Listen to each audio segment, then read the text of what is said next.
എന്റെ വീട്ടിലെ കുടുംബ പ്രാർത്ഥന എത്തിക്കുന്നത് ഞാനാണ്. കൊച്ച് ഒരു ദിവസം ഏകദേശം എത്ര വചനം പഠിക്കും? എത്ര വചനം ഞങ്ങൾ അങ്ങനെയൊന്നുമില്ല, എണ്ണാറില്ല. ഒരുപാട്. ഒരു ദിവസത്തിൽ 24 മണിക്കൂറുണ്ട്. ആ 24 മണിക്കൂറും നമ്മൾ ഈശോനെ ധ്യാനിച്ചിട്ടുണ്ടെങ്കിൽ നമുക്ക് വിശുപ്പും തോന്നൂല, ഒന്നും തോന്നൂല.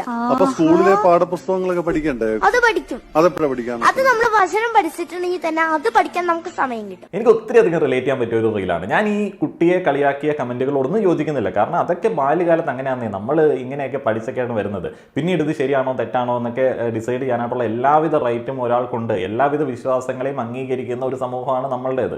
ആർക്കും ഉപദ്രവമില്ല എന്നുണ്ടെങ്കിൽ നമ്മുടെ പ്രാർത്ഥനയും നമ്മളുടെ ആചാരങ്ങളൊക്കെ ഒരു വലിയ കുഴപ്പമില്ലാത്ത സംഗതിയായിട്ട് തന്നെ നോക്കി കണ്ടോട്ടെ. അവിടെയല്ല ഞാൻ പറയാനായിട്ട് ഉദ്ദേശിക്കുന്നത്. ഞാനും എൻ്റെ കുട്ടിക്കാലത്ത് എങ്ങനെയായിരുന്നു എന്ന് പറഞ്ഞാൽ, നമ്മുടെ വീട്ടിലൊക്കെ അത്യാവശ്യം പ്രശ്നങ്ങളൊക്കെ ഉണ്ടല്ലോ. അപ്പോൾ നമ്മൾ വേറെ ഒരു വഴിയൊന്നുമില്ല, നമുക്കറിയില്ല, നമ്മൾ പിള്ളേരല്ലേ. അപ്പോൾ നമുക്ക് ആകെ അറിയാവുന്ന സംഗതി എന്ന് പറയുന്നത് പ്രാർത്ഥിക്കുക, പ്രാർത്ഥിച്ചിട്ട് പഠിക്കുക, പ്രാർത്ഥിക്കുക, അച്ഛൻ വണ്ടിയും കൊണ്ട് പോകുന്ന സമയത്ത് കൂടുതൽ ഓട്ടം കിട്ടാനായിട്ട് പ്രാർത്ഥിക്കുക, അമ്മ ചെയ്യുന്ന എന്തെങ്കിലുമൊക്കെ ഹോം ബേസ്ഡ് ആയിട്ടുള്ള ബിസിനസ്സിൽ കൂടുതൽ ലാഭം കിട്ടാൻ വേണ്ടി പ്രാർത്ഥിക്കുക. അപ്പോൾ എല്ലാത്തിനും പ്രാർത്ഥിക്കുക എന്ന് പറയുന്ന ഒരൊറ്റ പരിപാടിയായിരുന്നു എന്നെപ്പോലുള്ള ആളുകൾക്ക് അല്ലെങ്കിൽ കുഞ്ഞുങ്ങൾക്ക് ആ ഒരു കാലഘട്ടത്തിൽ ഉണ്ടായിരുന്നത്. ഇങ്ങനെ പ്രാർത്ഥന എന്ന് പറയുന്ന ഒരു ബാല്യം ഉണ്ടായിരുന്നു. അതുകൊണ്ട് തന്നെ നമുക്ക് എപ്പോഴും കിട്ടാത്ത സമയത്ത് നിരാശ അല്ലെങ്കിൽ എന്താണ് എന്നുള്ള സംശയം, ഈ തരത്തിലുള്ള ഒരു കണ്ടീഷനിങ് ഭയങ്കര ഇമോഷണൽ ആയിട്ട് എല്ലാ കാര്യങ്ങളും അപ്രോച്ച് ചെയ്യുന്ന, വേറെ ഒരു കാര്യങ്ങളെ കുറിച്ചിട്ടും ചിന്തിക്കാൻ പറ്റാത്ത ഒരു രീതിയിലേക്ക് നമ്മളെ കൊണ്ടുവന്ന് എത്തിക്കും. കാരണം നമുക്ക് നമ്മുടെ ഫെയിലേഴ്സ് എന്തുകൊണ്ടാണ് എന്നുള്ളത് മനസ്സിലാവില്ല. നമുക്ക് എന്താണ് ഒരു അച്ചീവ്മെന്റ് നേടാൻ പറ്റാത്തത് അല്ലെങ്കിൽ നമ്മളൊരു കാര്യം നടക്കാത്തത് എന്താണ് എന്നുള്ളതിനെ കുറിച്ച് പഠിക്കാനായിട്ട് നമുക്ക് പറ്റത്തില്ല.